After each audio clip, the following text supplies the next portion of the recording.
Assalamu alaikum. Welcome to Learning Lab. Today we are going to do remove a common mistakes in English. The mistakes is between and as well as. This is Hasib Nekayes with you for solving this problem. So why we are wasting our time? Let's jump into the class. And versus as well as. And versus as well as শব্দ দুটির অর্থ একই অর্থাৎ এবং, কিন্তু কিছু কিছু ক্ষেত্রে as well as শব্দটি ছাড়াও বা অধিকন্তু অর্থেও ব্যবহৃত হয়। তাহলে আমরা and এবং as well as এর মধ্যকার কিছু পার্থক্য দেখে নিই। and একটি কনজাংশন, as well as ও কনজাংশন, কিন্তু পাশাপাশি এটি একটি মাল্টি ওয়ার্ড প্রিপোজিশন। and দ্বারা একাধিক সাবজেক্ট যুক্ত হলে ভার্বটি প্লুরাল হয়, কিন্তু as well as দ্বারা একাধিক সাবজেক্ট যুক্ত হলে প্রথম সাবজেক্ট অনুযায়ী ভার্ব বসে।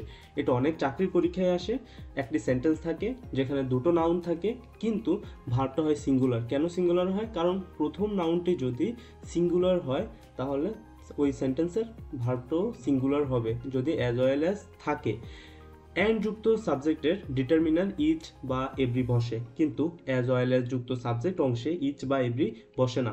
দুটি নাউন যুক্ত করার ক্ষেত্রে both এবং and বসে। দুইয়ের অধিক নাউন যুক্ত করার ক্ষেত্রে both এবং and এর পাশাপাশি as well as ও বসে। তাহলে আমরা টেবিল অনুসারে and এর কয়েকটি এক্সাম্পল দেখে নিই। বয় and girl are giving their best. এখানে বয় এবং গার্ল দুটো ছেলে এবং মেয়ে তাদের সেরাটা দিচ্ছে। যেহেতু বয় and girl are giving their best, আমাদের অ্যান্ড এর রুলস অনুসারে দুটো নাউনকে যখন অ্যান্ড দ্বারা যুক্ত হয় তখন ভার্বটি হয় কিসের দ্বারা? কিসের? প্লুরাল। সহজ হিসাব। Each boy and girl is giving his her best. এখানে প্রত্যেক ছেলে এবং মেয়ে তাদের সেরাটা দিচ্ছে। এখানে একটা একটা করে ছেলে বা মেয়েকে বোঝাচ্ছে, যার কারণে এখানে ভার্বটা বসেছে singular verb. I like both T and coffee. আমি চা এবং কফি উভয়ই পছন্দ করি। ওকে, আমরা এবার as well as দ্বারা টেবিল অনুসারে as well as এর কয়েকটি উদাহরণ দেখে নিই। Rana as well as his friends is going to a concert. রানার পাশাপাশি তার বন্ধুরাও কনসার্টে গিয়েছে।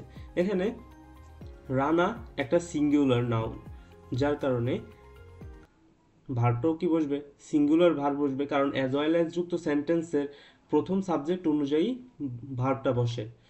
Each boy as well as girl going there. এখানে এই সেন্টেন্সটা কিন্তু ভুল, কারণ এখানে আমরা জানি as well as যুক্ত বাক্যে শুরুতে অর্থাৎ সাবজেক্ট স্থানে ইচ বসে না। আরেকটা অংশ হচ্ছে এখানে কোনো ভার্ব নেই, অর্থাৎ এখানে ডিরেক্ট গোয়িং লেখা, কিন্তু গোয়িং এর আগে একটা অক্সিলারি ভার্ব বসবে। সো এখানে কোনো অক্সিলারি ভার্ব আমরা দেখতে পারতেছি না। সো এটা একটা ভুল সেন্টেন্স। তো কারেক্ট সেন্টেন্স কি হবে? এ বয় as well as a girl is going there. I like tea as well as coffee. আমি চায়ের পাশাপাশি কফিও পছন্দ করি। ওকে, একটা নোটস দেখে নিই।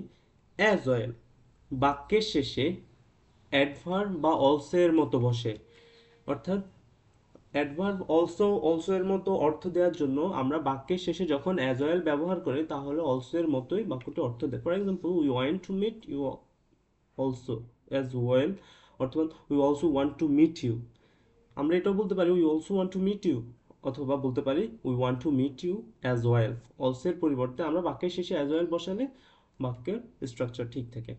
ওকে, আজকে পর্যন্তই। সঙ্গে থাকুন। পেজটিকে লাইক, শেয়ার এবং ফলো বাটনে চাপ দিয়ে। আল্লাহ হাফিজ।